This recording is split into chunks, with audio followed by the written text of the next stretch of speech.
Hello everyone and welcome to WGBS TV Live, brought to you by SupermanHomepage.com, the #1 Superman fan site in the world. In this, our December 17th, 2019 show, our final show for 2019, we're going to be covering a range of topics, including the Crisis on Infinite Earths crossover, Part 3. We're going to be talking about some big auction item that took place this week, and we're going to be talking about Superman Red Sun. We'll also get into any questions and comments that you might like to have, any topics you'd like to discuss, and to let you know how all that works and how you can get involved in tonight's show, let me introduce you to, no, it's not Santa Claus's brother, it's Michael Bailey. Hey, Michael. Hey, Steve. Yeah, I'm working on that gut, so hopefully the big guy and I won't be too... Yeah, you know, I have thought about over the years, like maybe just like growing it out, like so that when I get older I could be like a professional Santa. Those guys can make some bank. But yeah, we are here for the final episode of the year, and as always, WGBS Live is going out on YouTube right now, and we want to hear from the people watching us on YouTube. So I don't know if we're going to be able to do it tonight, because we've got the segments, and we got Crisis Part 3, Superman Red Sun, Zack Snyder's trolling people again. But just in case we do, here is how you can get on the show. You're going to need Skype. Go on to Skype, find Superman homepage, and message us that you'd like to be on the show.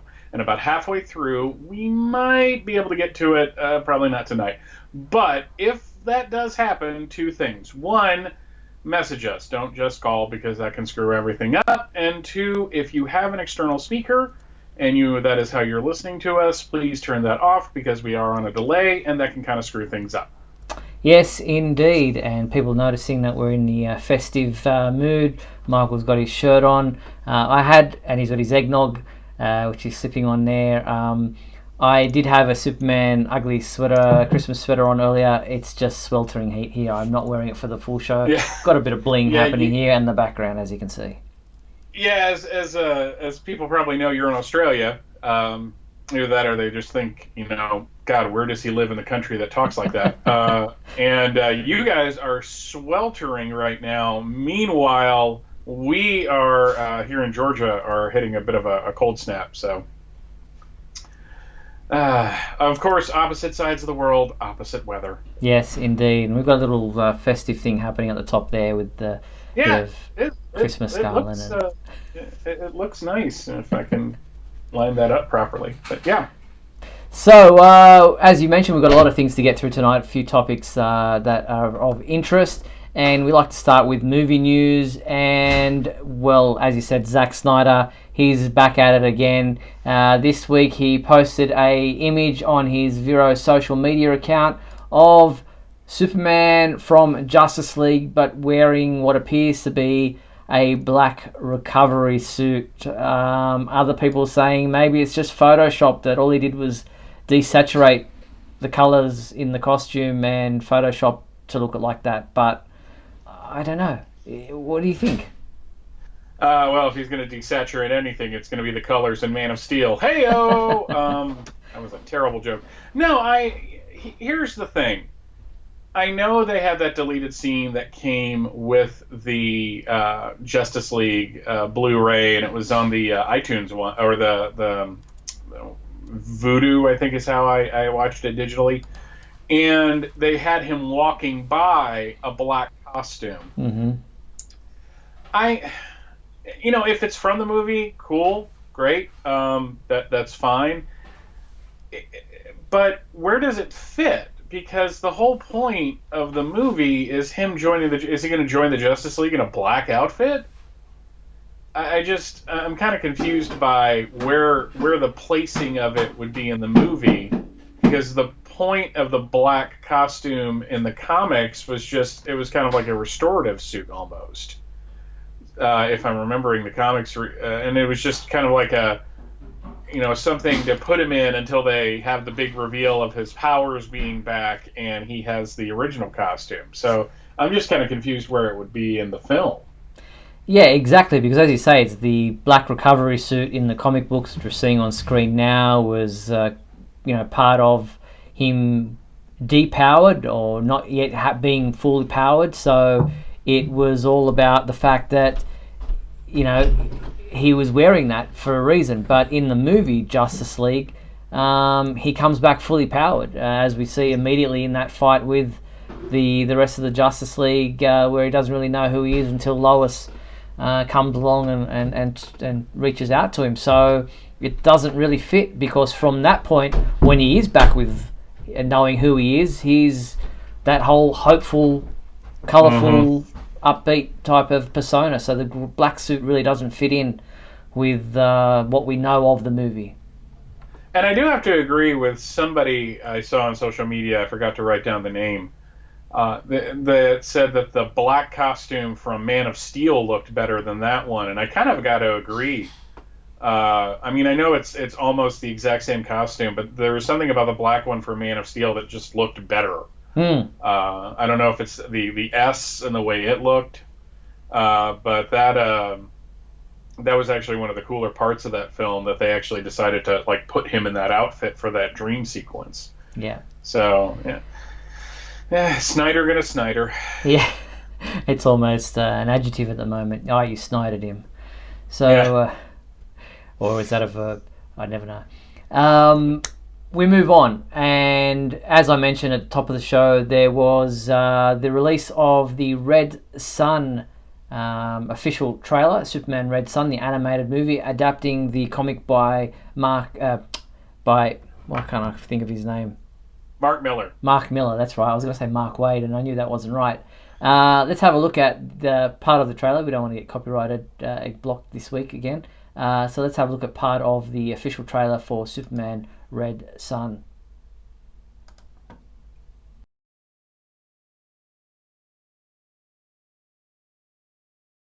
Look!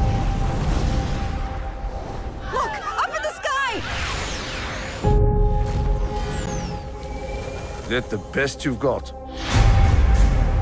Extraordinary reports coming out of the Soviet Union. Tales of a being with powers and abilities far beyond those of mortal men. As I said, Mr. President, of course I understand your concern, but I assure you the Luthor Company has this under control. So there's just part of the Superman Red Sun animated movie official trailer. You can watch the whole thing at our website. I've seen some mixed remarks on this. First off, my first one was Superman sounded South African in the beginning there rather than Russian. But other people saying the animation doesn't look that great. I'm actually really looking forward to this. It's not maybe the Superman a lot of people look for, but it's adapted from a comic book that received a lot of high praise. Yeah, I was about to say the same thing. I thought the animation looked really crisp. They have both of the outfits that he wore in the comic, the more kind of like Russian looking Superman outfit, and the one with the gloves, which I always thought looked a lot better. It's funny. It's like everyone, like from the time they started doing these animated films, they were like, they need to do Superman Red Sun, and now they do Superman Red Sun, and everyone's like, why are they doing Superman Red Sun? Doesn't make any sense to me. It's the point of the story is that Superman is going to be Superman no matter where he lands. It's going to be interesting to see how the movie adapts the comic. Of course, there's a fight with Batman because there has to be. I think it's a law now.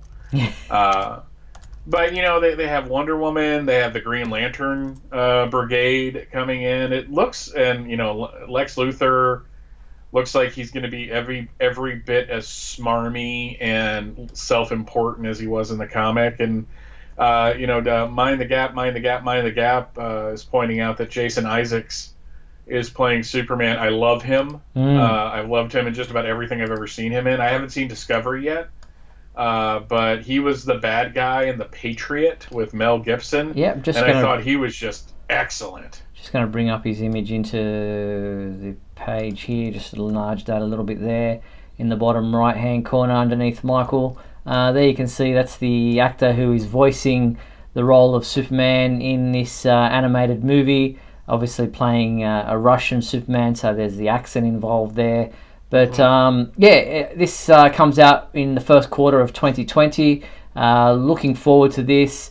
The trailer looks fantastic, and it's going to be released on 4K Blu-ray and Blu-ray DVD combo pack, and for digital download.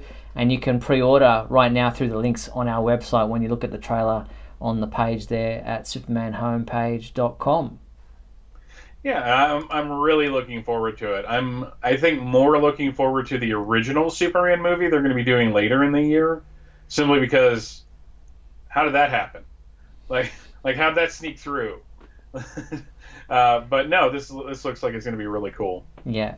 So Superman Red Sun, available the first quarter of 2020. We don't have an exact release date yet, but looking forward to that. And I'm sure they'll have a press release and everything for the release quite soon. So look for that. Now, in other Superman movie news, an original cape worn by Christopher Reeve in Superman the movie was being sold on auction at julianslive.com, and the cape was listed as part of the Icons and Idols Hollywood auction, which went live at 10 a.m. on Monday, December 16th, and the starting bid was $25,000. After a couple of hours, Jim Bowers was there live himself. The cape eventually sold for $193,750. That is extremely impressive and more than I thought it would be, in all honesty. I mean, I knew it would go for a good chunk of change, but almost $200K, that's really impressive. That's huge. I think it set some kind of record. I'm not sure in which category or what department, but they were expecting between 100 and 200,000, and I don't know if they were expecting really to get up to that upper echelon of that price range. But wow, that's quite a bit of money. Yeah, and if I had 200K to blow, that would be a nice prop to have. Simply because I always loved the way the cape looked in the films, especially with the yellow S on the back, which you don't see as much anymore, except on death flags in Crisis on Infinite Earths. But no, and of course Jim Bowers was there. That's just so awesome. I'm really happy that he does that kind of stuff. And when you think about it, I mean, if you have that kind of money to throw around, this is an investment because it's only going to increase in price as the years go on and that movie gets further and further down, Yeah, you're talking about a movie-worn cape that also has the kind of cachet of being part of a contest that DC Comics ran. So it's like there's a lot going for it. If you're going to look at it as a pure investment, there's a lot going for it. But that's just kind of cool that this was the cape that somebody won because they did a contest in a comic book. I mean, it's just like you would display it with like the comic and the cape just together, or I would if I had that kind of money. Yes, which I don't. Indeed. No. Even if we pulled our resources, I don't think go 6 months your place, 6 months mine. Yeah, and then we're paying about $200K a year for shipping and insurance. So yeah. All right, well, let's get into our monthly segment, this being the last show, not just of December, but of 2019. We have the big question segment to start with, and I'm going to play the intro to that right now.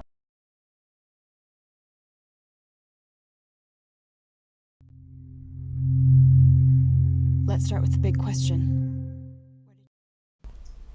All right, last month's big question was, would you want J.J. Abrams involved in a new Superman film? Ron Crosby wrote, I'm not against the idea. I liked his Star Trek well enough, and I actually really enjoyed The Force Awakens. The Last Jedi was iffy, but he didn't direct that one. Now, that being said, I would hope that its J.J. Superman movie would be a direct sequel to MOS, because his older script, early 2000s, I think, did not sound like something I would enjoy. But if he's going off of a pre-existing Superman movie like Man of Steel, I think he would be fine. Yeah, I happen to agree with Ron. I think he's a good director, but I would like him as a director, not as a script writer. I think we might both agree on that. Oh, yeah, definitely.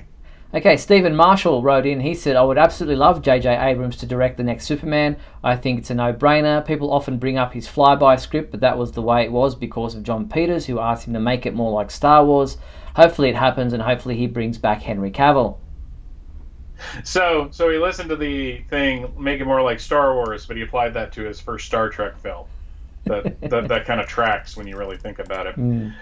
Patrick O'Neill wrote, yes, I would, if that would mean a new Superman movie gets going. I'm all for whoever can get the ball rolling on Man of Steel 2. I think J.J. Abrams would be a good fit as a producer. At the end of the day, I just want a new Superman movie to be made a priority and to be put in production. I also really hope Henry Cavill gets to play Superman at least one more time. Thanks, guys. Thank you, Patrick. Nicely said. John Patrick Van Pelt, he wrote in, he said, I don't know how I would feel about J.J. Abrams being involved in a new Superman movie. The only thing that would make me feel better about the decision would be if he would use original material like from Superman comic books, since we never had a Superman film from except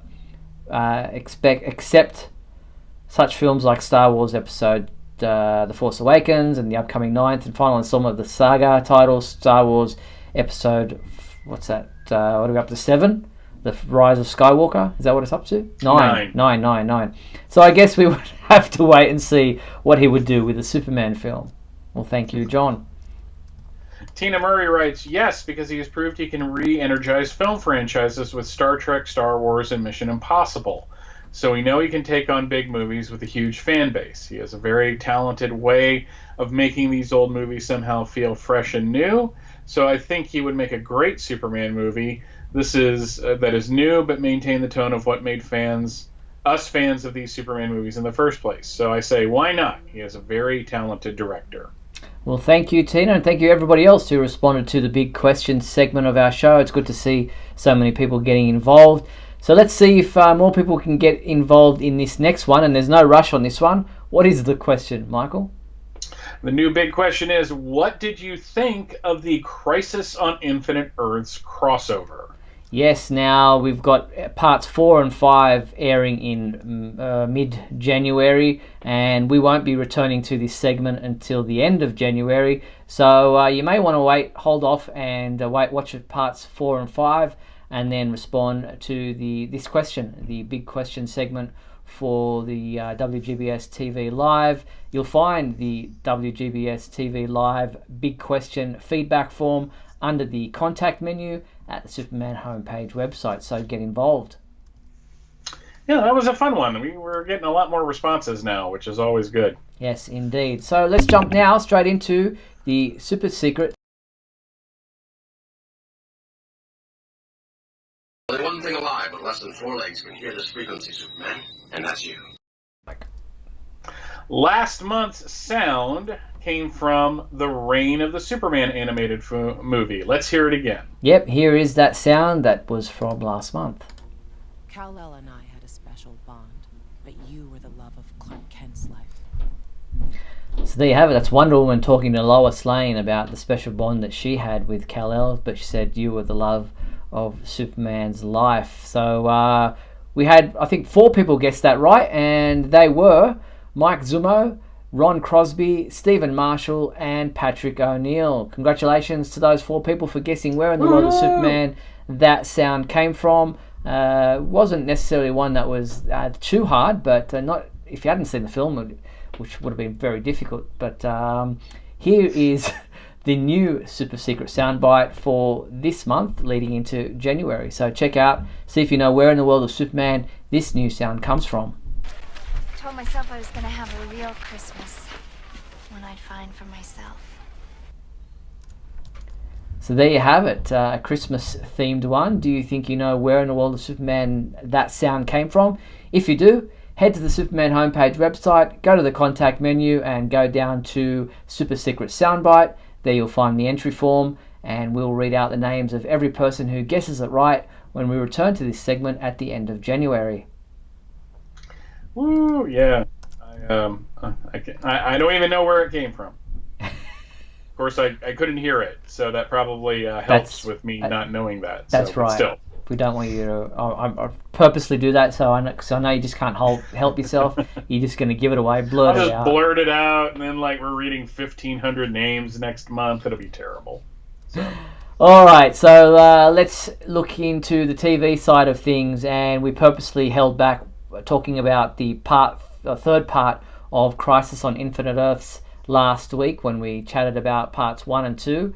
You had watched part 3. Most people who were on the west coast of the US hadn't, and people here in Australia had not had a chance to watch part 3 yet. So let's get into it. This was the Flash segment of Crisis on Infinite Earths. It didn't feature too much Superman, not as much Superman as part 2 did, but Supergirl was heavily involved, and her interaction with Batwoman, as you kind of alluded to last week, with the kryptonite thing, was answered there. What did you think of part 3? A more serious part 3, I thought. I was worried because I loved part 2 so much on such a personal level because it was such a Superman heavy episode. But I really liked part 3 because I think it's like part 1 was your setup, you're assembling the cast, you're getting everything together, you have a big dramatic ending with Earth 38 dying, and then in the second part you're gathering the Paragons, and you have the scenes with old Bruce Wayne and the various Supermen. So there's like a lot of excitement and fan kind of, I don't want to say fan service going on with that, but this is where the story really kind of reaches its, the halfway point that it needs to get to. And it referenced like 3 or 4 issues of Crisis all at once, which I really liked. It was really kind of sad seeing the Earth 90 Flash die. I really think that's an elegant way to get around killing Barry, in all honesty. But watching John Wesley Shipp in the suit again, and seeing him like make that, it's like, remember to ride the Lightning Kid, and then that shot from the pilot episode of the Flash television series, which when I was watching that, my first thought was, wow, that's really awesome. My second thought was, wow, they had to reformat that because that wasn't widescreen originally.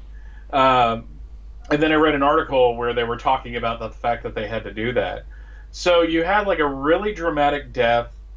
My favorite part, though, in all honesty, was Kara and Kate having that sequence that's right out of Dark Knight over Metropolis, where, Kara wants to use the book to bring Earth 38 back.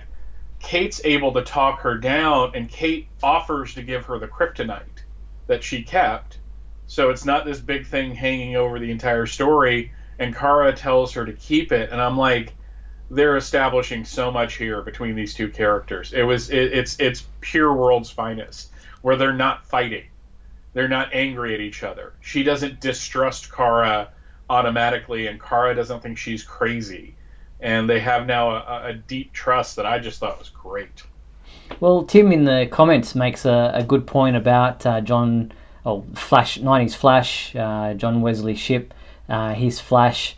He sacrificed himself to save the multiverse, so to speak, yet everyone pretty much died anyway because only the 7 Paragons, 6 plus Lex, survive in the Vanishing Point.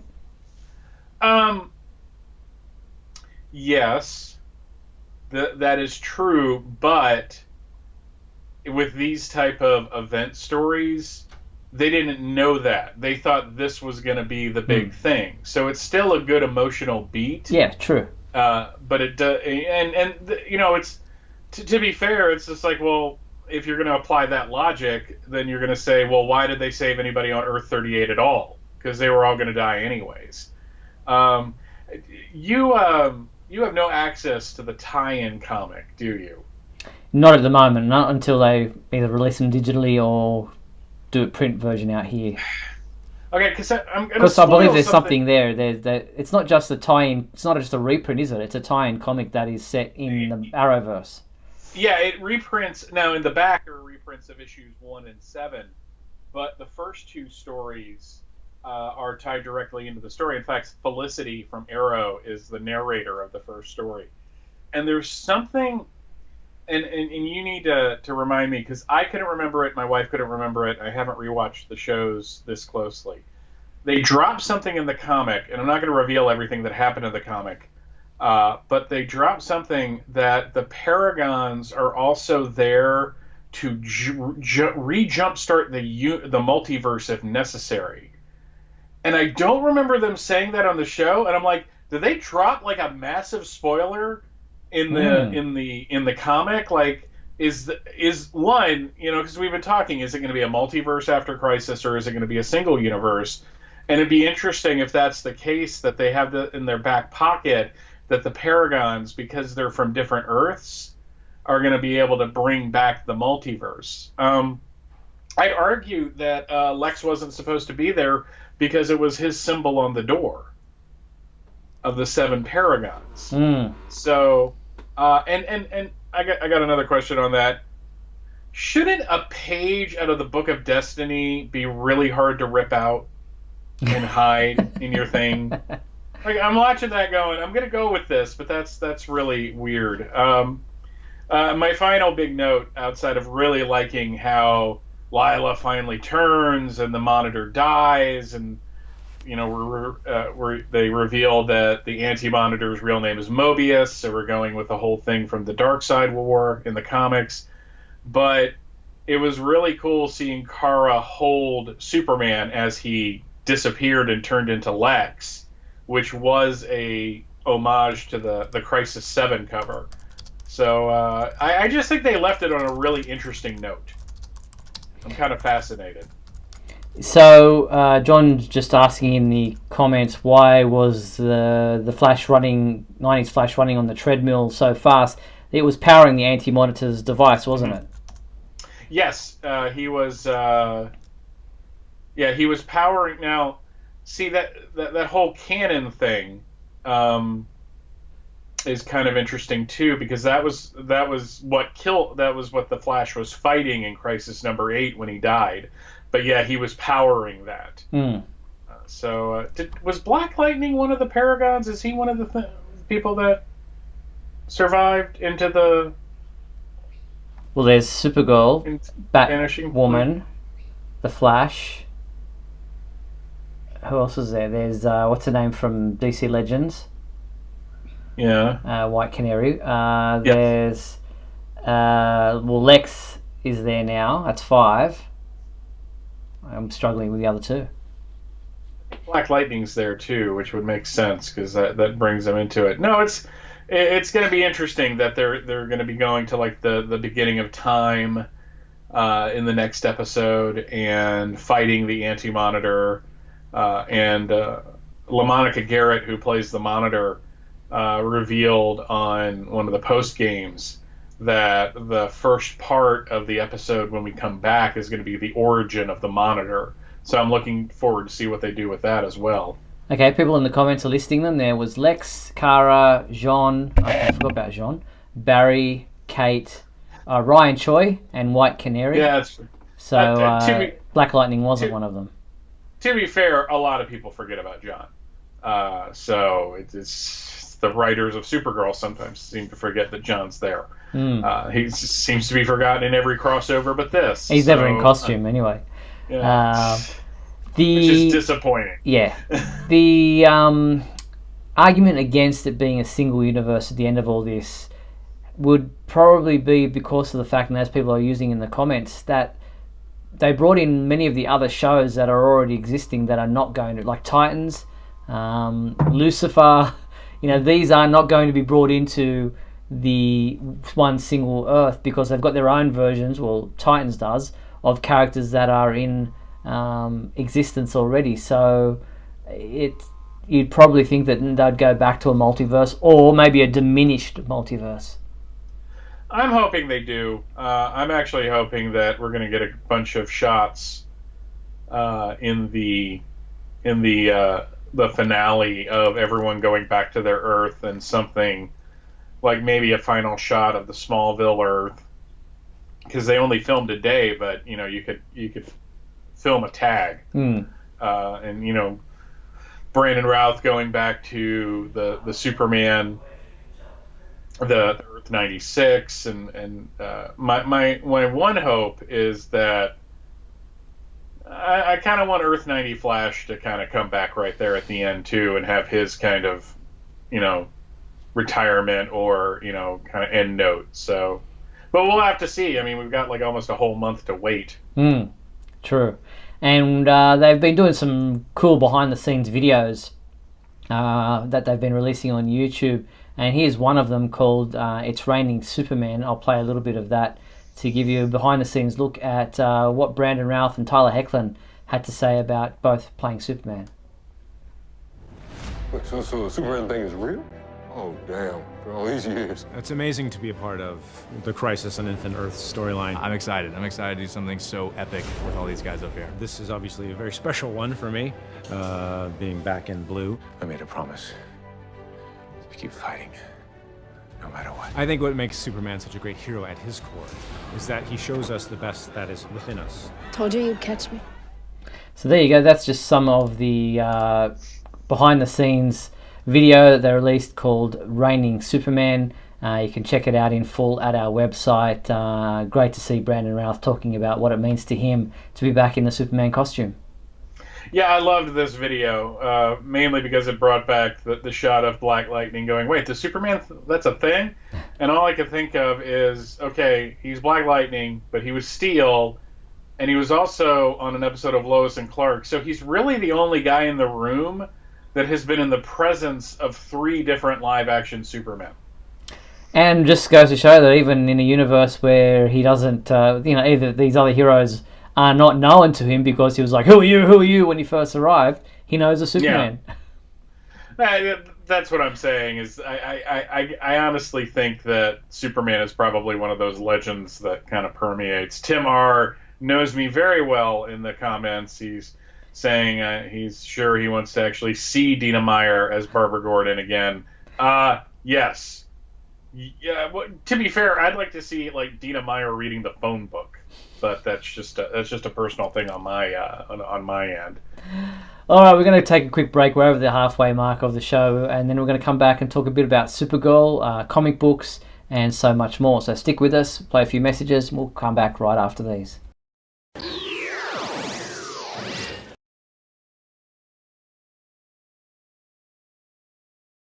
We'll be back in a moment with the exciting climax of today's episode.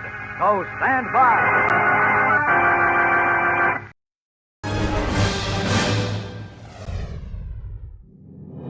Look, up in the sky. It's a bird. It's a plane. No, it's SupermanHomepage.com, the #1 Superman fan site in the world. SupermanHomepage.com, covering the world of Superman from the 1930s to today. News, reviews, rumors, and reports. SupermanHomepage.com for all your Superman comics, TV shows, movies, cartoons, radio shows, and more. Everything you ever wanted to know about the Man of Steel and more. SupermanHomepage.com. Thanks, Superman Homepage, for all the support over the years. I really appreciate it. I'm Matt Bomer, the voice of Superman and Superman Unbound, and this is the Superman Homepage. Right here on Superman Homepage. To stop the evil Doomsday, you need a hero who's more than a man. He's been called the greatest, the strongest, the first among heroes.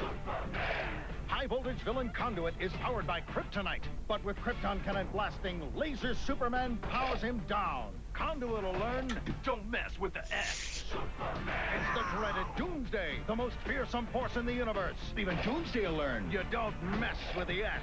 Superman figures each sold separately, blocks not included.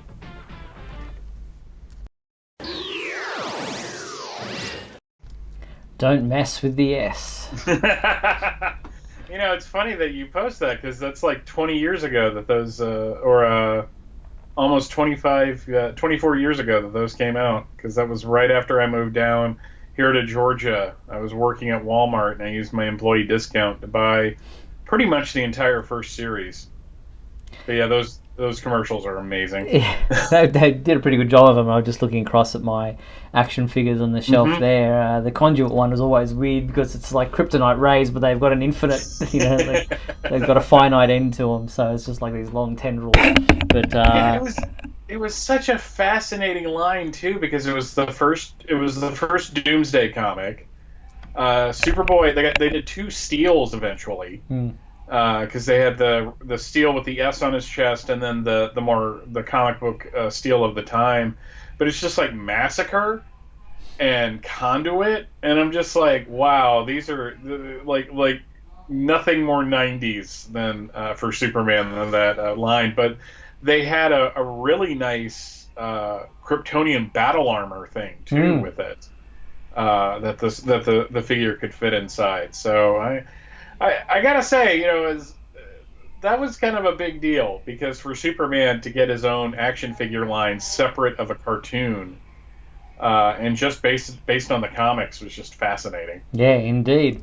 All right, as I mentioned before the break, Supergirl, the show is celebrating its 100th episode. The cast got together for a special party and celebrated the 100th episode, which I guess we will be seeing in early 2020, probably late January, early February.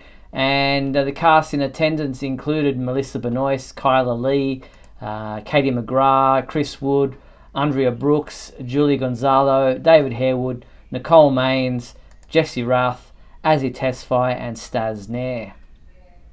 It was a little sad not to see Mekhi Brooks or Jeremy Jordan in both attendance too. But no, I mean, it's the 100th episode. This is significant. This is I guess this would be the 3rd Superman-related series to reach 100 episodes. And by the looks of the photo that I've got up there at the moment, Elizabeth Tulloch was there as well. She's not mentioned, but she's definitely there with that 100 episodes background.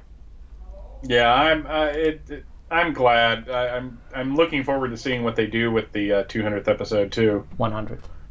Or 100th, which it's late and I'm tired. Yeah, I remember Smallville making a big deal of their 100th episode. Yeah, did they? And they went 200 episodes, yeah, right? They did too. Yeah, because their 200th was that cool reunion episode that brought back Brainiac 5. Was the 100th one the death of Jonathan, or was that way later? I believe it. No, it probably was. I bet you anything it was. That scans, because that would have been in the 5th season. So yeah. There you go.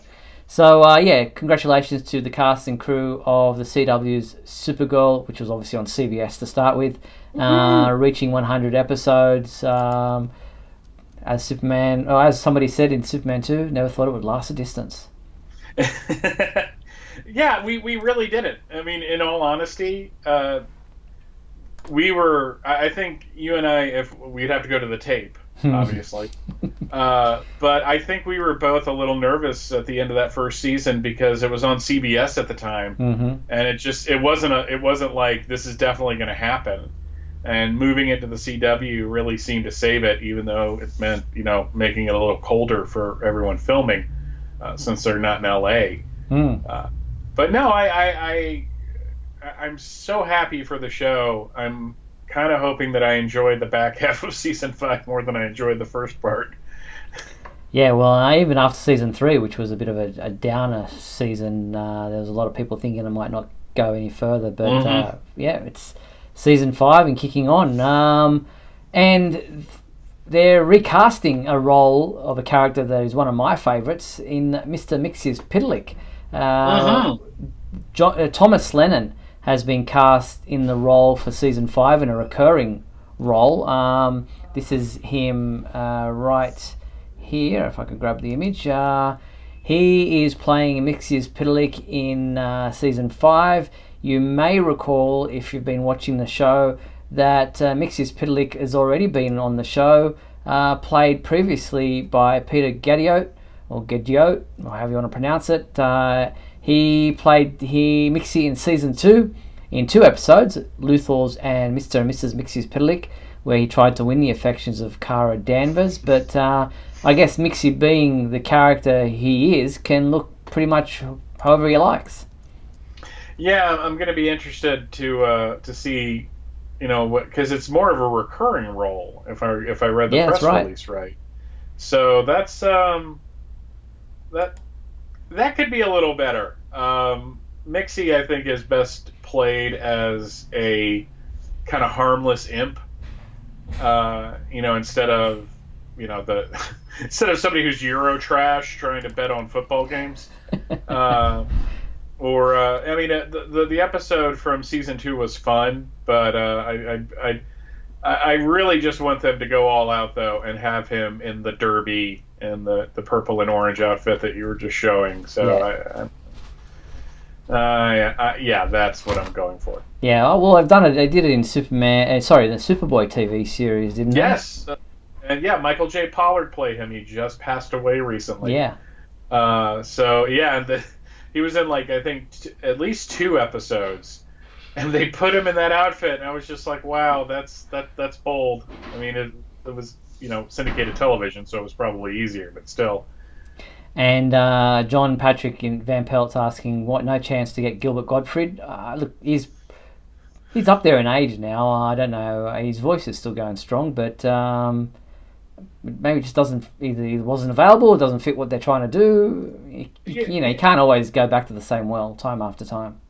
That's the thing, is that, Hollywood's a weird business anyways, and, you're an actor, you probably have, or a performer, I know he has a podcast, so can he make it up to Vancouver for a guest shot? I mean, I think that's what kept, I know some people weren't asked, but I think that's really what kept a lot of the cameos that we didn't see that they offered in Crisis, because they just couldn't work out getting the people there. Yeah.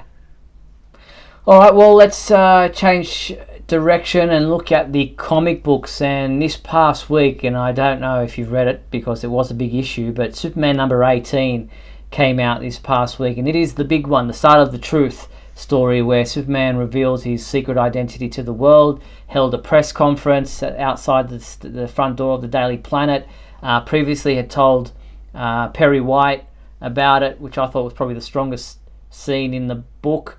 Adam Strange, he has a discussion with him about the whole idea of a secret identity, which is quite an interesting conversation.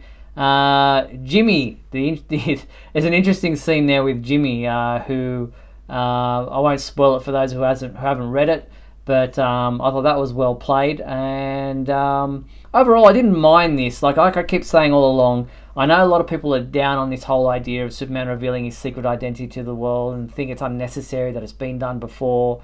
But I'm willing to go along for the ride and see just where this goes. Yeah, I mean, when the issue came out last week, I saw a bunch of people on my Twitter feed, especially that I follow, that were really up on it.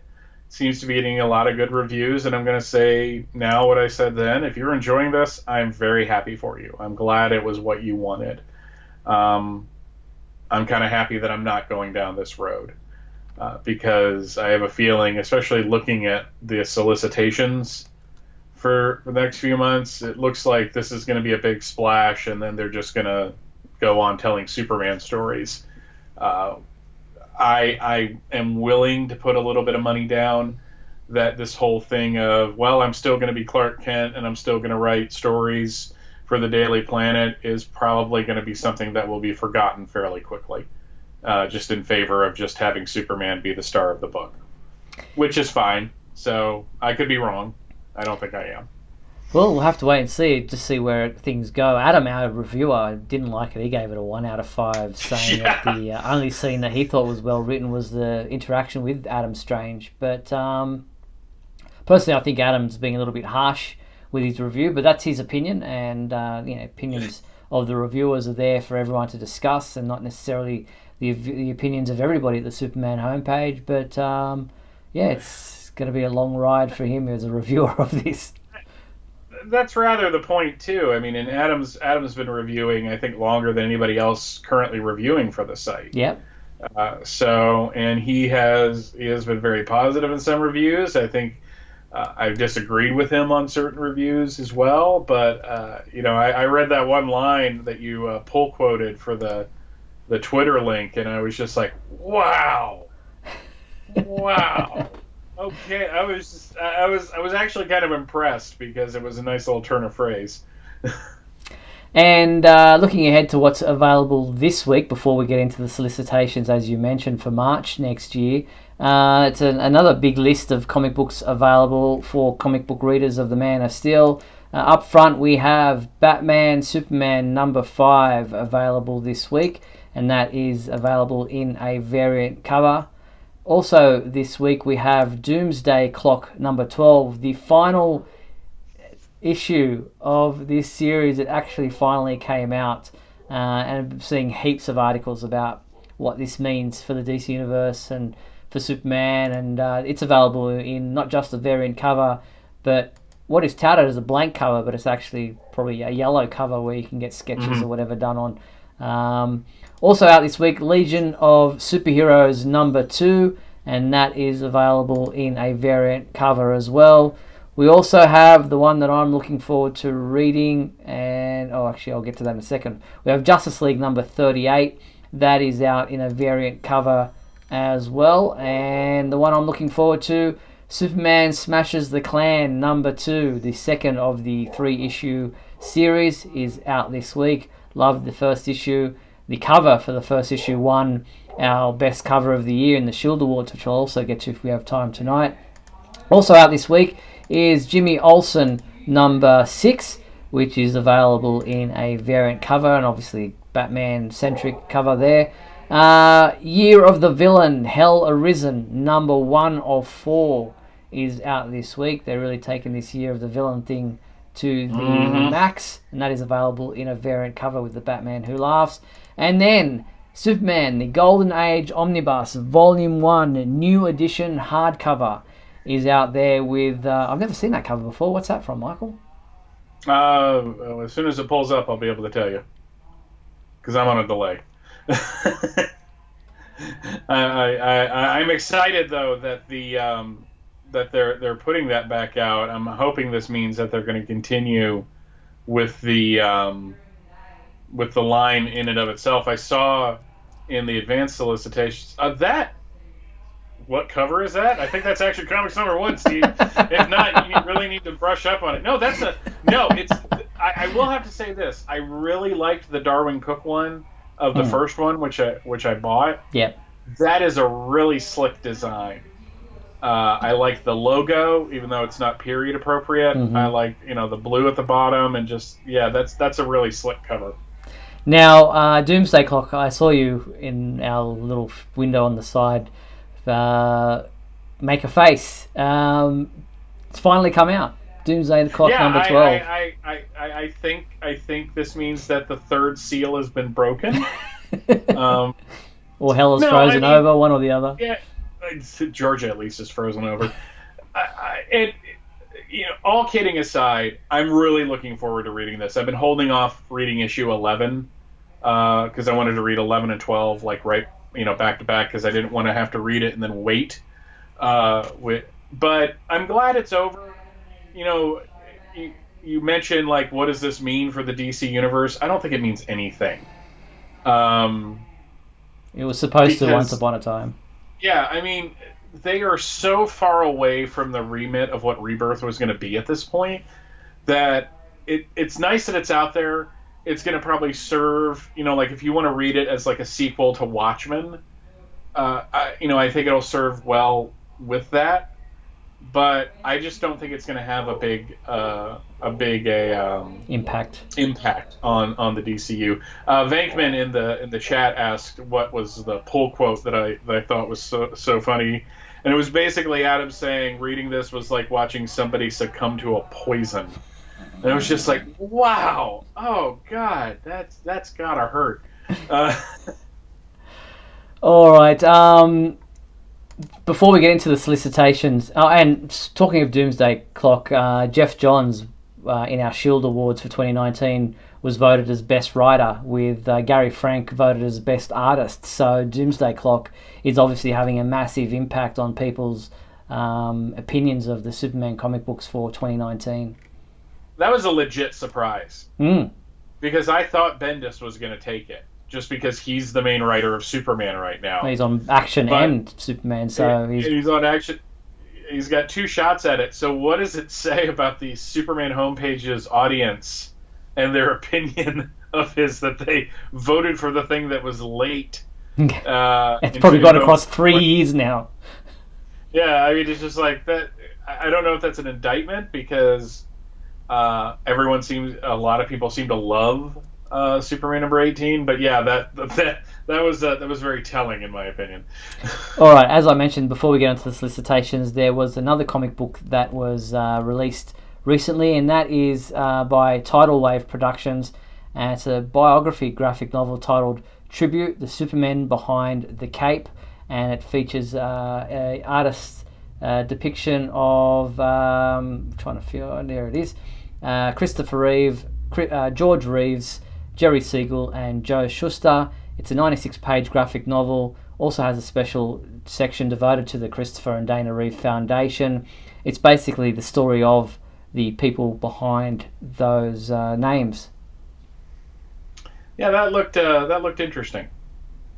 Yeah, but I'm finding other things Superman related that I didn't know exist on Amazon. It's a Kindle only thing, but somebody has the transcripts from the Siegel trial for the rights of Superman over 2 volumes. Wow.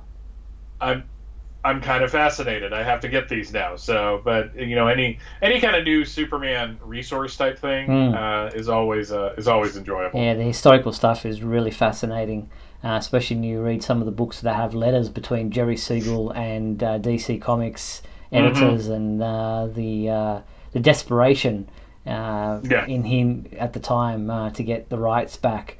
But as I mentioned, March solicitations were released this past week, and we highlighted for you all the Superman-related comics and products coming out in March and beyond that were listed in the solicitations. Action Comics 1021 was one of them. Just grab the cover for that for you right now, if I can find it.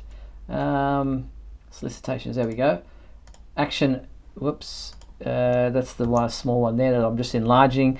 Metropolis Down, the blockbuster supervillain team-up of the century continues.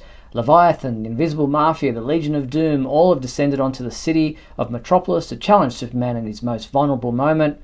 With the truth about the Man of Steel's secret identity out in the open, all the rules of engagement have changed, and no one is safe. Yeah, It's odd reading the solicitations now, knowing that I'm probably not going to be reading the main ones, but they at least look interesting in terms of all the things that are coming out. I'm particularly interested in that Superman Giant number 2. New stories plus classic reprints. I wonder what that's going to include. That comes out on the 4th of March. Yeah. And on the 18th of March, we've got... Sorry, is it 18th? The 11th of March, we've got Superman number 21, another Bender story. It's Mongol versus Superman in the battle for the survival of the United Planets. The Man of Steel must confront Mongol in front of all the powers of the galaxy, or peace will never be achieved. Yeah, I like bringing Mongol back. He's always been one of my favorite villains for Superman. So there's a lot to get through there if you want to have a look at the solicitations for March and the trade paperbacks coming out in the months following that. A lot of good stuff in there, especially some of the trades that are coming out and some of the giants to look forward to. So that's the March solicitations. As I mentioned, the Shield Awards concluded. These are our annual, which was our 19th year of doing these Shield Awards for the world of Superman. Comic books with a cover date of 2019, products, movies, TV shows that all came out in 2019. You got to vote on a number of different categories, and I've been mentioning some of the winners.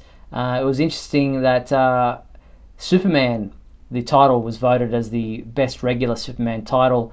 It has always come second to Action Comics, which dropped down even below Batman Superman in the votes this year. Doomsday Clock numbers 8 to 11 were voted the best limited series, and that's only 3 issues that came out over 12 months. So Jeff Johns is doing something right with that title. Yeah, I wasn't surprised that Superman was a slow burn, but I think that finale of the Rogol Zar storyline really won people over because I enjoyed it. And congratulations to our winner Brian Hoffman, who won the signed Blu-ray combo pack of the Death and Return of Superman, thanks to Warner Brothers Home Video. So that will be on its way to Brian shortly. And a really cool looking statue that you'll have to wait till 2021 was announced for pre-order this week, and that's thanks to Sideshow Collectibles and Oniri Creations. This Jim Lee inspired statue is reminiscent of his Superman 205 cover that depicts the Man of Steel in all his power. He's surrounded by missiles and rockets being fired at him. It's available with a swap-out head that has a portrait of him with this kind of focused look on his face, or the red angry eyes of anger. So that is a statue that will come out the first quarter of January to March of 2021. So more than a year, but you can pre-order it now through the Superman homepage website. Yeah, that's an impressive statue. I do like the effects that they're trying to do. Credit where credit is due, department. I picked up, in addition to the Crisis tie-in comic, they released the first issue of the new series of the Superman 100-page Giants. Okay. And I'm glad you're sitting down, because it's actually all Superman and Superman character-related stories in it. No Green Lantern, no Terrifics. It's got an original Superman story.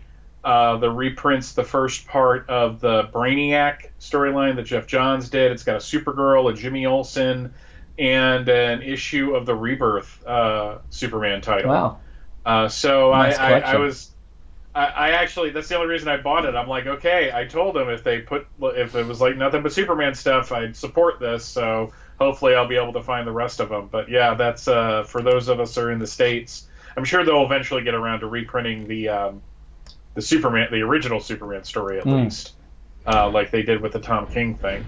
Very cool. Well, that pretty much brings us to the end of tonight's program, our final show for 2019. Before we do sign off, I'd like to thank everyone who watched tonight's show, especially those tuning in live via YouTube. Thank you very much for your participation and your involvement in the comments. Once again, thanks to everyone who's watched the show right throughout 2019. And thank you to you, my co-host, Mr. Michael Bailey. Thanks, Mike. Pleasure as always, Steve. And a huge thank you to our sponsors and patrons, Douglas Meacham, John Patrick Van Pelt, and Tina Murray. Remember, if you want to sponsor the Superman homepage, please head to patreon.com/Superman homepage, where you can sponsor the site for as little as $1. Now, the complete 1-hour video of tonight's show will remain available on the Superman homepage website and our YouTube channel. If you missed part of the show or tuned in late, you'll be able to watch the whole hour in full via either of those methods. But as this is our final show for 2019, I'd like to wish everyone a Merry Christmas, Happy Holidays, and a Super New Year. Michael and I will be back in early January, probably January 7th, Tuesday, January 7th at 7:30 p.m. Pacific time for our first 2020 edition of WGBS TV Live. Look forward to talking to you then. Until then, be sure to check out supermanhomepage.com for all your updates surrounding the Man of Steel. I'm Steve Eunice. On behalf of myself and Michael Bailey, thanks for watching WGBS TV Live, brought to you by Superman Homepage.